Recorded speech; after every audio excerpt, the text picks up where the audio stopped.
The stars stretched endlessly outside the window of the Liberty's Edge as it moved through space toward Vexera Prime. Ambassador Jake Morrison stood in his quarters, staring at the distant lights.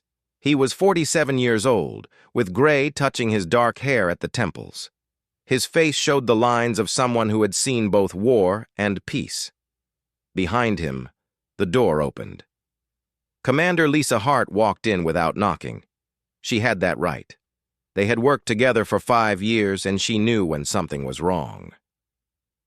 "You haven't slept," Lisa said. It wasn't a question. Jake turned from the window. "Hard to sleep when you know what's coming." Lisa crossed her arms. She was shorter than Jake, but somehow always seemed taller when she was worried. "The council sent the full list of demands. It's worse than we thought." "Show me." Lisa handed him a data pad. Jake read through it slowly. The Galactic Council wanted humanity to stop all colony ship launches. They wanted humans to abandon 12 established colonies. They wanted Earth to accept something called supervised development status for 100 years. That meant other alien species would control what humans could and couldn't do in space.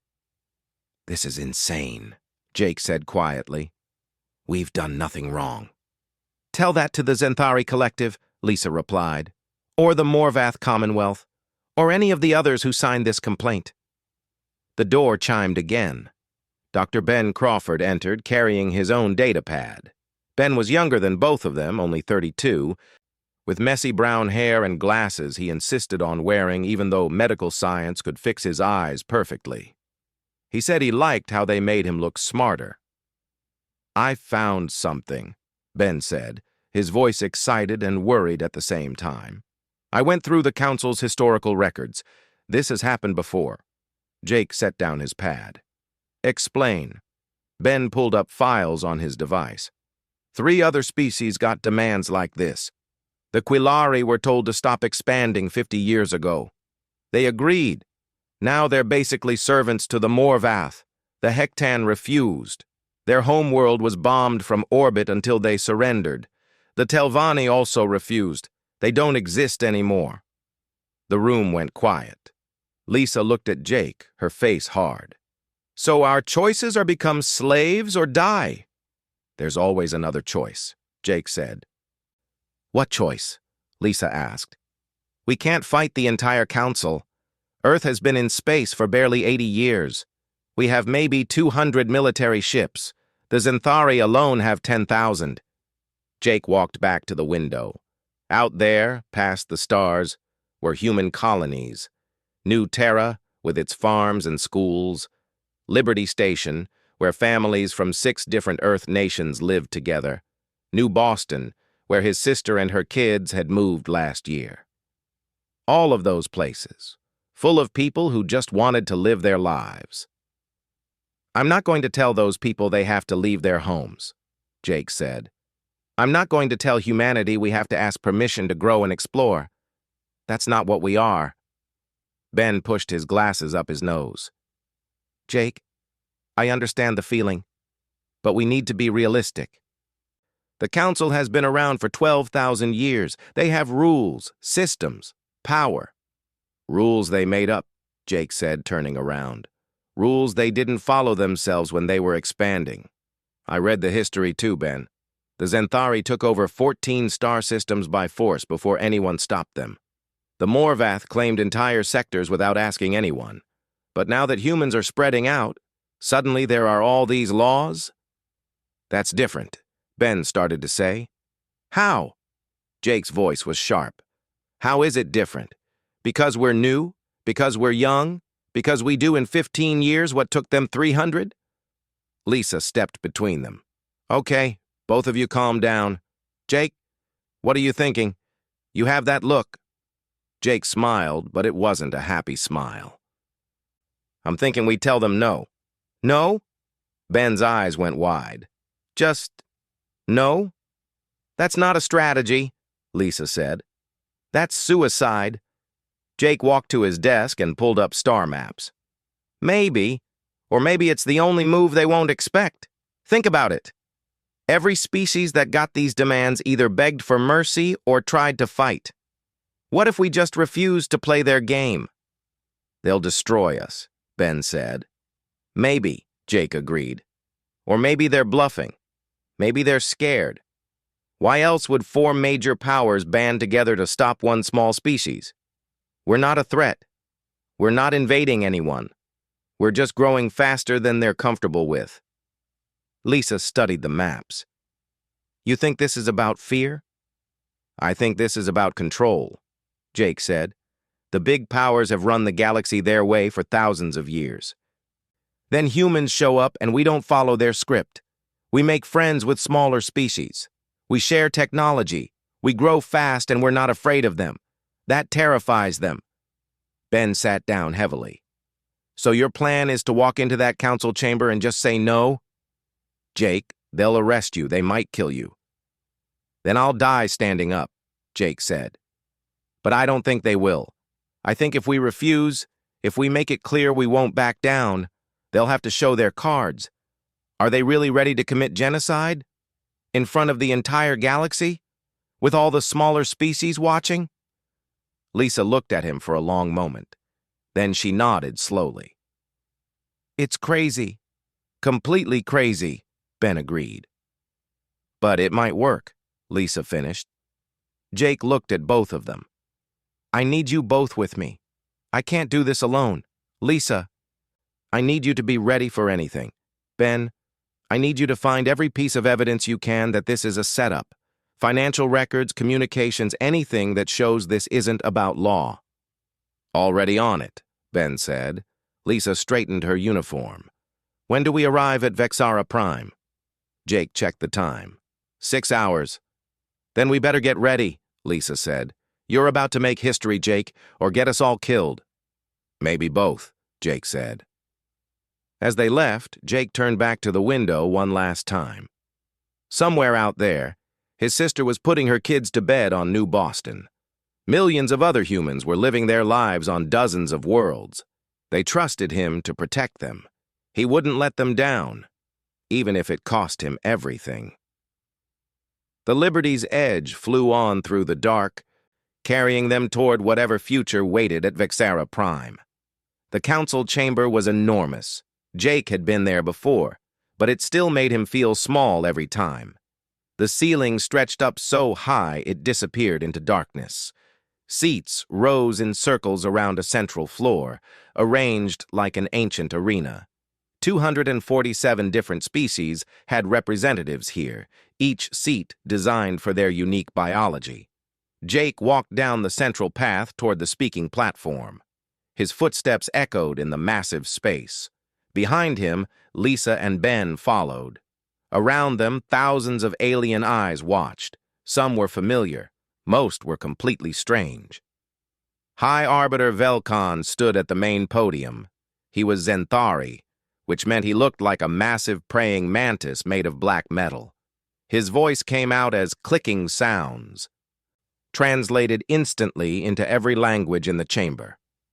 Ambassador Morrison of Earth, Velkan said, you stand before the Galactic Council to answer serious charges. Jake reached the speaking platform and stepped up. The spotlight focused on him. He could feel the weight of every gaze in the room.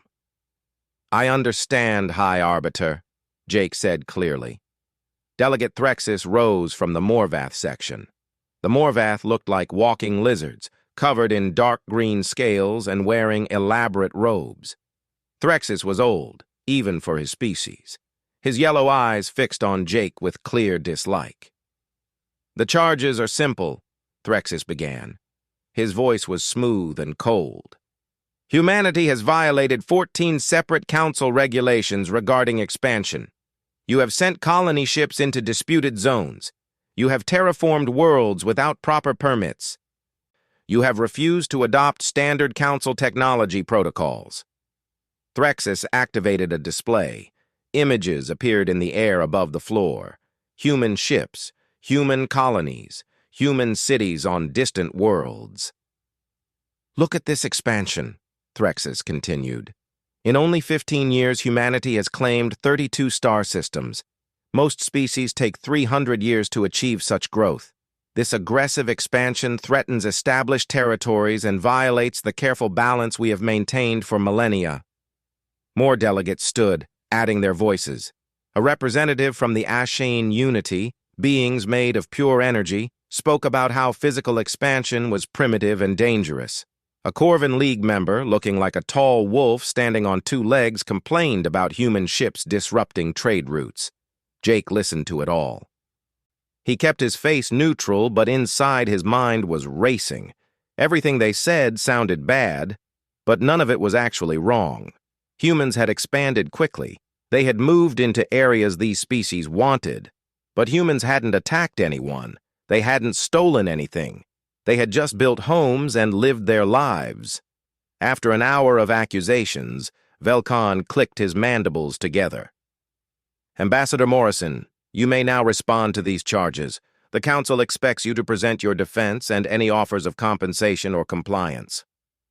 Another human diplomat, Kate Sullivan, sat in the junior members section. She caught Jake's eye and made a small gesture. It meant, be careful. She passed him a note through an aide. Jake glanced at it. The note said, 4 coalition fleets near human space, military ready, negotiate. Please. Jake folded the note carefully. He looked up at the thousands of faces watching him. This was the moment. Everything that came after would depend on what he said next. High Arbiter, honored delegates, Jake began. His voice carried through the chamber. I have listened carefully to everything said here today. I have reviewed all the charges. I understand what you want from humanity. The chamber was silent, waiting. And we decline, Jake said. The silence continued for exactly 3 seconds. Then chaos erupted. Delegates jumped to their feet. Voices shouted in hundreds of languages. The translation system struggled to keep up. Velkan's clicking rose to a sharp screech as he demanded order. Jake stood calmly at the platform, waiting. Finally, the noise died down enough for Velkan to speak. Ambassador Morrison, perhaps you misspoke. You declined to answer the charges? No, Jake said clearly. I decline the negotiations. I decline the demands. I decline the authority of this council to dictate where humanity can and cannot live. Threxus's scales turned darker, a sign of anger. You cannot decline. You are accused of violations. Violations of rules that didn't exist when we started expanding, Jake replied. I checked the records carefully. These regulations about expansion permits, created 8 years ago, the terraforming protocols, added 10 years ago, right around the time humanity started sending out colony ships. Jake pulled up his own displays. Documents appeared in the air showing council records and dates. You changed the rules because we made you nervous, Jake continued. And now you want us to follow rules you never followed yourselves. The Zenthari conquered 14 systems by force during their expansion. The Morvath claimed entire sectors without asking permission. The Corvin League blockaded 6 different species until they agreed to unfair trade deals. But that was all legal, right? Because you made the rules after you were already powerful. More shouting. Jake raised his voice. You call our 32 systems aggressive? The Zenthari control over 400. The Morvath have 600. But somehow humans growing fast is dangerous? No. You're not worried about laws. You're worried about competition. Threxus pointed a clawed hand at Jake. This is contempt. He should be arrested.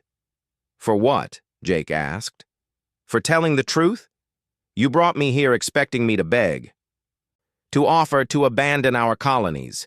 To accept being treated like children who need supervision. But I have news for you. Humanity doesn't beg. And we don't abandon our people.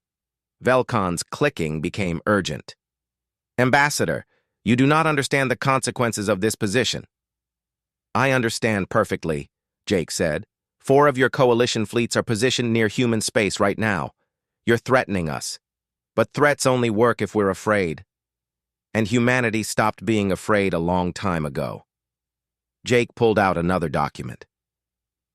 I also have something interesting. Communications between the 4 coalition members. You've been planning this for months. This isn't about law or peace. This is about dividing up human space between you. You're trying to steal our colonies before we become too strong to push around. Several smaller species delegates looked shocked. They hadn't known about this part.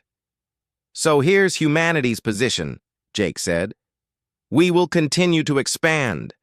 We will continue to build our colonies. We will defend our people. And if you want to try to stop us, then you better be ready for what comes next. Because we won't surrender. Ever. Jake turned and walked away from the platform. Lisa and Ben fell in step behind him. The chamber erupted again, but Jake didn't look back. As they left through the main doors, Ben whispered, "That was either brilliant or the stupidest thing anyone has ever done." "We'll find out soon," Lisa said. Jake said nothing. He had played his hand. Now they would see if the galaxy was ready for humans who refused to kneel. News of Jake's refusal spread across the galaxy faster than light. Within hours, every news channel was talking about it. The human ambassador who said no, the species that wouldn't bow down, the confrontation that might start a war. On Earth, President Danny Rogers watched the broadcast of Jake's speech for the third time. His office was full of advisors, all talking at once. Some called Jake a hero. Others called him reckless. One called him a traitor who had doomed humanity. "Quiet!" Danny finally shouted. The room fell silent. "Get me a line to Admiral Blake, now!" Admiral Susan Blake was already prepared when the call came through. She sat in the command center of the UHS Defiant, humanity's largest warship. Around her, screens showed the positions of every human military vessel and every known alien fleet. "Mr. President," Susan said when Danny's face appeared on screen. "Admiral, what's our situation?" Danny asked. Susan pulled up a tactical map. "Not good. 4 alien coalition fleets are in position near our border systems. The Zenthari have 3 battle groups here, here, and here." She pointed to the map. "The Morvath have 2 fleets positioned near New Terra. The Corvan and Ashin have smaller forces scattered throughout the region." "Can we fight them?" "No, sir," Susan said honestly. "We're outnumbered about 50 to 1. If they all attack together, we might hold them off for a week, maybe 2. Danny rubbed his face. "So Morrison just signed our death warrant."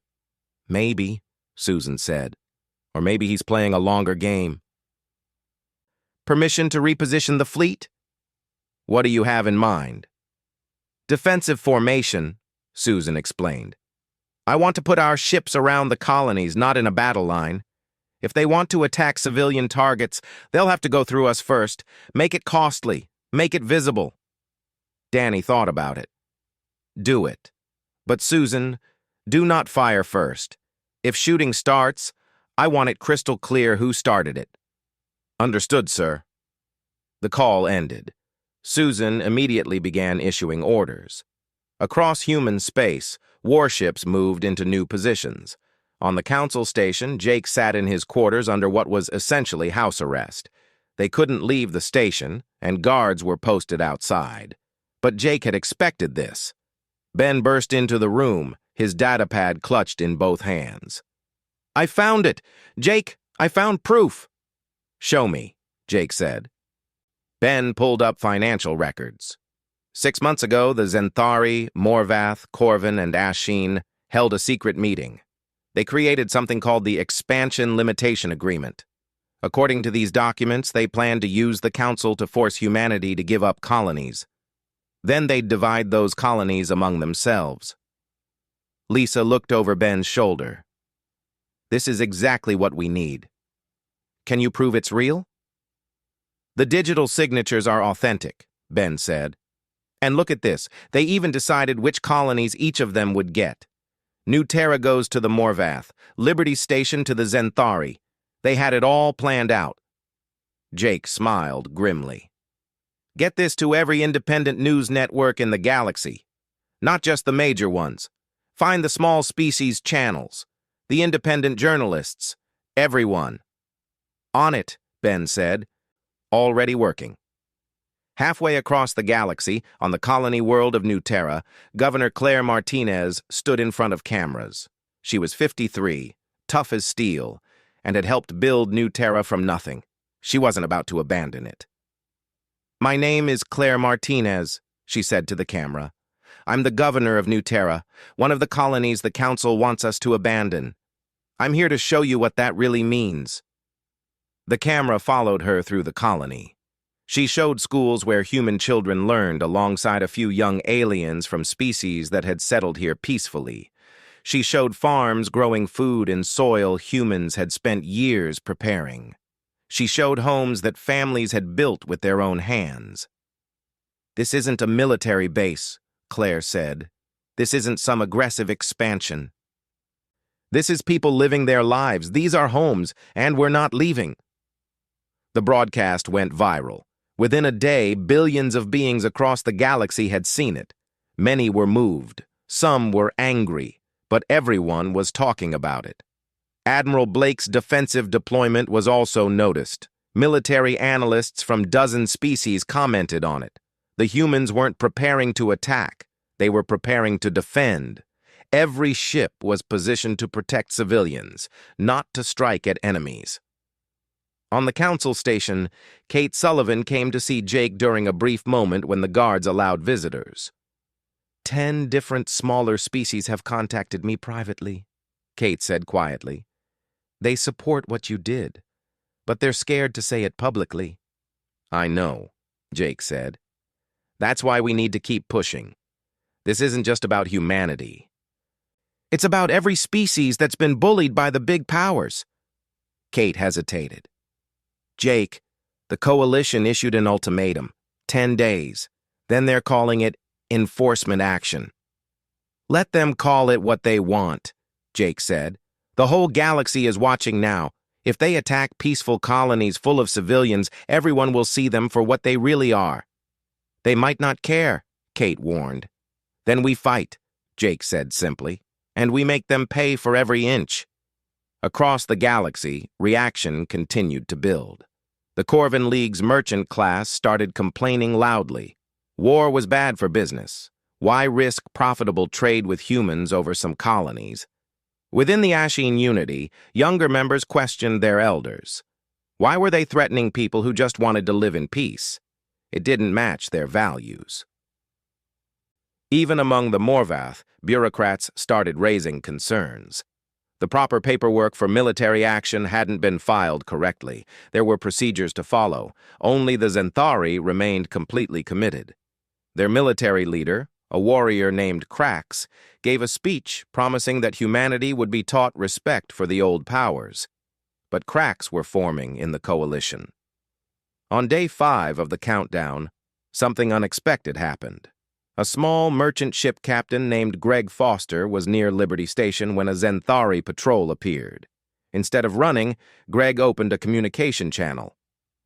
"Zenthari vessels, this is the merchant ship Wanderer," Greg said cheerfully.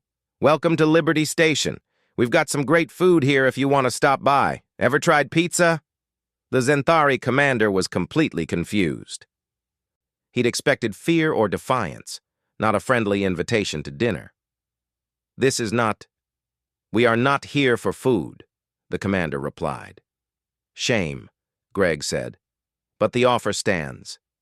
If you get tired of sitting out there, come on down. Humans are always happy to make new friends." The exchange was recorded and spread quickly. The image of a lone merchant ship offering pizza to a battle group became a strange symbol of human fearlessness. By day 7, the pressure on the coalition was building. Small species were organizing. Trade groups were complaining. The galactic media was turning the situation into a story about bullies versus peaceful colonists. Jake watched it all from his quarters. His plan was working, but he knew the most dangerous part was still coming. Cornered animals were unpredictable. If the coalition felt humiliated, they might attack just to save face. 3 days left, Lisa said, checking the countdown. 3 days to see if we change the galaxy, Jake replied. Or if we just made things worse. Ben looked up from his work. The evidence I released is causing chaos in the Council. 30 smaller species have demanded an emergency session to discuss the Coalition's secret agreement. Jake allowed himself a small smile. Then maybe we have a chance after all. Outside, in the dark of space, fleets waited. 10 days wasn't much time, but it was enough for the galaxy to start asking questions. And questions, Jake knew, were the most dangerous thing for people who relied on fear and control. The countdown continued. 2 days before the deadline, everything changed. Nina Park was the human ambassador to the Asheen Unity.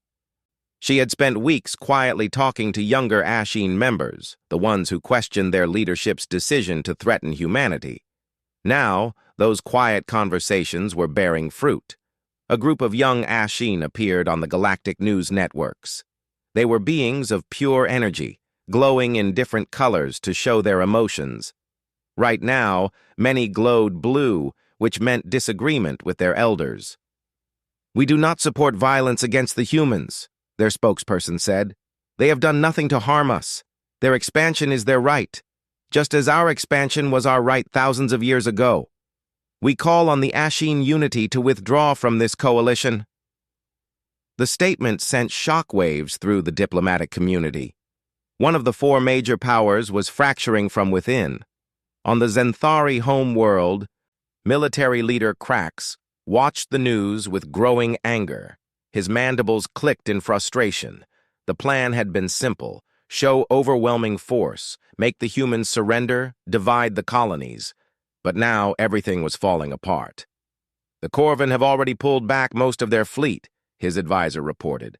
"The merchant guilds threatened to remove their government if they continued. The Morvath are arguing among themselves about procedures and paperwork." "And the Ashen?" Krax asked. "Splitting. The older generation still supports us, but the younger ones are refusing to participate in military action."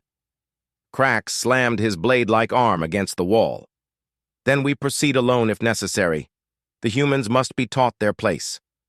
But even as he said it, Krax knew it was over.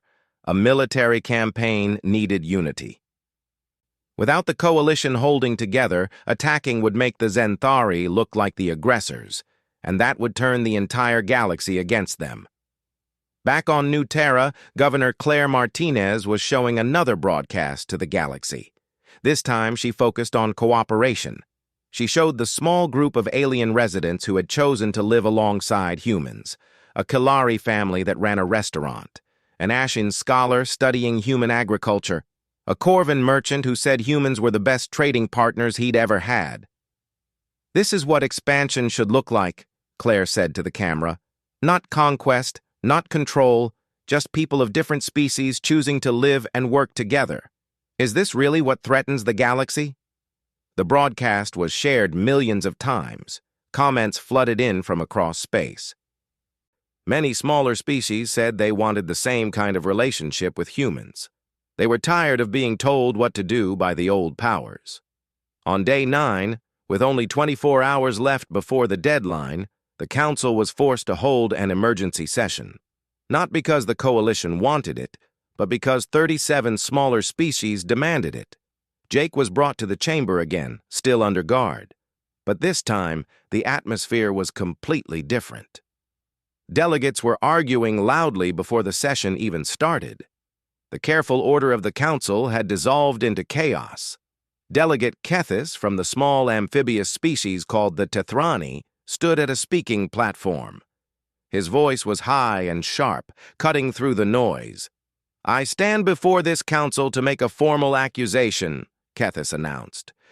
"The Zenthari Collective, Morvath Commonwealth, Corvin League, and Asheen Unity have conspired to violate the council charter. They planned in secret to force humanity to surrender colonies, which they would then divide among themselves. This is not justice. This is theft disguised as law." The chamber erupted. Dozens of small species representatives stood, voicing agreement. They had all seen Ben's evidence. They all understood now what was really happening. High Arbiter Velkon tried to maintain order, but his clicking was drowned out by the noise. For the first time in anyone's memory, the council was completely out of control. Threxus tried to speak, but he was shouted down. Other Morvath delegates were arguing with each other, some saying they should never have agreed to this plan. The careful unity of the coalition was crumbling in full view of the galaxy. Jake sat in the human section, watching it all unfold. Kate Sullivan leaned over to him. "You did it," she whispered. "You actually did it." "Not yet," Jake said. "They could still attack out of pride." But even as he spoke, news came through. The Asheen Unity had formally withdrawn from the coalition. Their leadership announced they would not participate in any military action against humanity. An hour later, the Corvin League followed. Their merchant councils had made it clear, war with humans would destroy trade relationships worth trillions. The government had no choice but to back down. That left only the Zenthari and the Morvath. And the Morvath were falling apart from within. Their society was built on procedure and rules. What the coalition had done violated their own laws. Bureaucrats were filing complaints against other bureaucrats. The whole system was eating itself. Admiral Blake watched from the Defiant as alien fleet positions began to change. Ships were moving away from human space. The Asheen fleet had already left. The Corvin vessels were dispersing. Even some Morvath ships were breaking formation. "Admiral," her communications officer said, "we're receiving a message from the Zenthari fleet. They're requesting to speak with Ambassador Morrison." Blake smiled. "Patch it through to the council station. Let Jake handle it." In the council chamber, a screen appeared showing Krax, the Zenthari military leader. His mandibles were still, a sign of resignation among his species. "Ambassador Morrison," Krax said. His voice was translated but still carried an edge. "It appears the situation has changed." "It has," Jake agreed, standing to face the screen. "The Zenthari do not forget," Krax warned. "This is not over." "It doesn't have to be over," Jake said, "but it can be different. You wanted to stop us because we were growing fast. We wanted to live in peace. Neither of those things has to be a conflict, unless you make it one." Krax was silent for a long moment. Then he said something that surprised everyone. "The Zenthari respect strength. You have shown strength. Perhaps there is room for discussion." It wasn't friendship. It wasn't even really peace. But it was better than war. As the session continued, Jake proposed something new. Instead of the old rules that favored the ancient powers, he suggested new regulations that applied equally to everyone. Smaller species would have the same rights to expand as larger ones. Disputes would be handled by independent arbitrators, not by the powers with the most military force. One by one, smaller species voted in support. The old coalition tried to block it, but they no longer had the votes. The galaxy was changing before everyone's eyes. By the time the deadline arrived at midnight, it meant nothing. There would be no enforcement action, no military strike. The coalition had collapsed, and with it, their power to dictate terms to humanity. Jake stood on the balcony outside the council chamber, looking up at the alien sky of Vexara Prime. Lisa and Ben joined him. "We just changed everything," Ben said, sounding amazed. "The council will never be the same." "That was the point," Jake said. "An unfair system only survives if people are too scared to challenge it." "We stopped being scared." "You stopped being scared," Lisa corrected. "You took the risk." Jake shook his head. "No. Every human on every colony took the risk. Claire showing what New Terra really is. Greg offering pizza to a warship. Admiral Blake positioning our fleet to defend instead of attack. All of it mattered. I just stood up here and refused to back down." "What happens now?" Ben asked. "Now the real work starts," Jake said. "We made enemies today. Powerful ones. The Zenthari won't forgive this. The Morvath will hold grudges. But we also made friends, and we proved something important." "What's that?" Lisa asked. Jake smiled. "That being new doesn't mean being weak. That being small doesn't mean being powerless, and that sometimes The most dangerous thing you can do is simply refuse to be afraid. Above them, stars filled the sky. Somewhere out there, humans were building new lives on new worlds. And now, they could do it without fear of being forced to leave. Jake had accomplished what he set out to do, but he also knew this was just the beginning. The galaxy had changed, but change was never easy. There would be challenges ahead, new conflicts, new problems. Still, for tonight, humanity had won. Not with weapons or threats, but with courage and strategy. They had refused to bow down, and the galaxy had taken notice. "Come on," Jake said to his friends. "Let's go home." 3 months after the crisis, the Galactic Council looked completely different. Jake Morrison stood in a newly renovated section of the council chamber. The old circular design that put major powers at the center had been changed. Now all species sat in equal positions. It was a small change that meant everything. Today was the formal vote on the new expansion treaties. Treaties that Jake had spent the last 3 months helping to write. Treaties that would apply the same rules to everyone, whether they were ancient powers or new species. High Arbiter Velkan called the session to order. His click sounded different now, less commanding, more careful. The Zenthari had learned that power wasn't just about military strength. "The Council will now vote on the Uniform Expansion Accords," Velkan announced. One by one, species voted. The smaller species voted yes almost immediately. They had everything to gain from fair rules. Some of the mid-sized powers voted yes too, seeing opportunity in a more equal system. The major powers voted last. The Ashine Unity voted yes. Their young members had won the internal debate, and the Unity was now one of humanity's closest allies. The Corvin League voted yes, though their representative looked unhappy about it. The merchant guilds had made it clear that cooperation with humans was profitable, and the Corvin always followed profit. The Morvath Commonwealth voted yes after a long pause. They had spent weeks debating internally, but finally decided that following new rules was better than fighting against change. Everyone looked at the Zenthari. Krax himself had come to cast the vote. He stood at his species' platform, his dark metal body reflecting the chamber lights. For a long moment, he said nothing. "The Zenthari Collective votes yes," Krax finally said, "but we do not forget." The accords passed with an overwhelming majority. The galaxy had officially changed. After the vote, Jake walked through the council station's common areas. It was strange being here now, not as a prisoner or a rebel, but as a respected diplomat.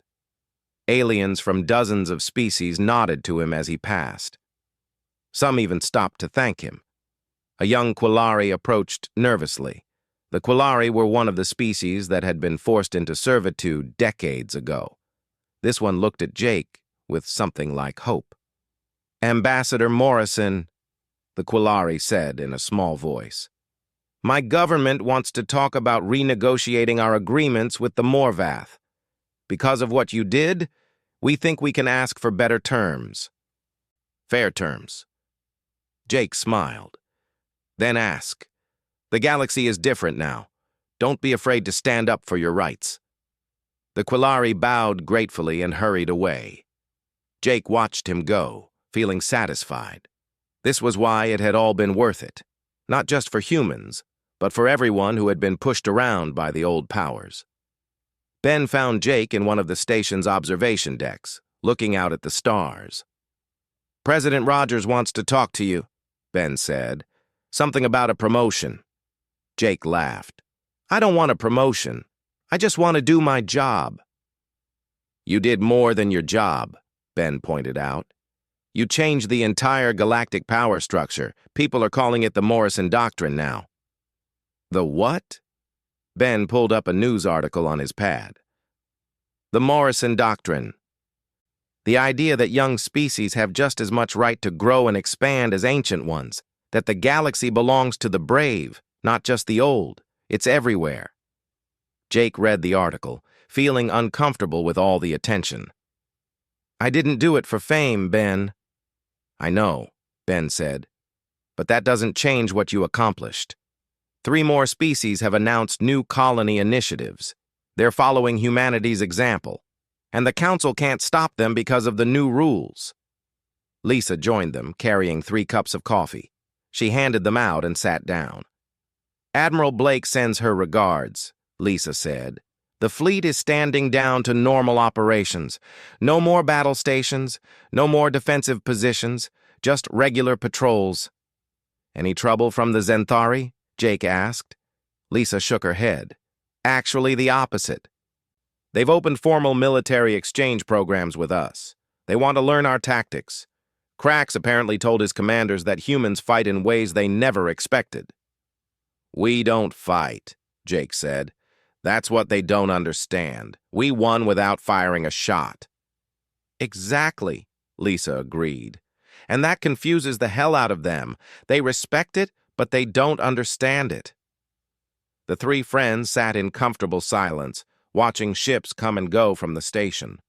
Human vessels mixed with alien ones, trade ships, colony transports, explorer craft heading to distant systems. Jake's datapad buzzed. A message from his sister on New Boston. The kids want to know when you're coming to visit, the message read. They're calling you the hero who saved the galaxy. I told them you're just their Uncle Jake who still owes me for that time you crashed my car when we were teenagers. Jake smiled and sent back, tell them I'm just a diplomat who did his job, and tell them Uncle Jake will visit soon. I promise. Another message came through, this time from Governor Claire Martinez on New Terra. Jake, you need to see this.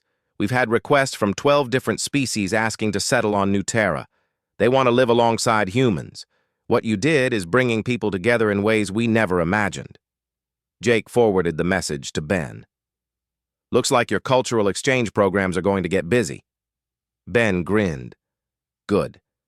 That's what this was supposed to be about. Not conflict, but cooperation. Kate Sullivan appeared, walking quickly toward them. Jake, you're going to want to see this. She pulled up a live broadcast. It showed the Quillari home world. Their government had just announced they were ending their servitude agreements with the Morvath. They were declaring themselves a free and independent species again. The Morvath representative tried to protest, but the council sided with the Quillari. The new rules applied to everyone. Old agreements based on coercion were no longer valid. It's happening, Kate said. The whole system is unraveling. At least a dozen species are reviewing their agreements with the major powers. Some are demanding renegotiation. Others are just walking away. Jake watched the broadcast, feeling a mix of pride and concern. This could cause instability. Or freedom, Lisa said. Depends on how you look at it. Both, Jake decided. Change is always unstable, but it's necessary. That evening, Jake received an official communication from Earth. President Danny Rogers appeared on the screen, looking tired but happy. Jake, the entire planet wants to thank you, Danny said. You saved us from a war we couldn't win. More than that, you changed the galaxy for the better. What you did will be remembered for generations. I just refuse to back down, sir, Jake said. Danny smiled. Sometimes that's all it takes. One person willing to stand up and say no, one person brave enough to face the consequences. You did that, and the galaxy followed. After the call ended, Jake stood on the observation deck alone. He thought about everything that had happened, the threats, the fear, the moment he walked away from the council podium after refusing their demands. It could have ended so differently. If the coalition had been more united, if the smaller species hadn't found their courage, if Greg Foster hadn't offered pizza to a warship and made the galaxy laugh, if Claire Martinez hadn't shown everyone what human colonies really were. But it hadn't ended that way. Humanity had won, not because they were stronger, but because they were willing to risk everything for what was right. The door opened behind him. Lisa and Ben came back out. Can't sleep? Lisa asked. Too much to think about, Jake admitted. Like what?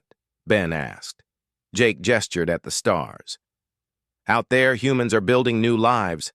And now, because of what we did, other species are finding the courage to do the same. The galaxy is opening up. New alliances forming, old power structures breaking down. It's all changing so fast. Is that a bad thing? Lisa asked. No, Jake said. But it's going to be complicated. The Zenthari meant what they said. They don't forget. We made enemies. Powerful ones who will look for any chance to pull us down. Let them try, Lisa said. We beat them once. We can do it again. Jake smiled. That's the spirit that got us through this. That's the spirit that makes us human.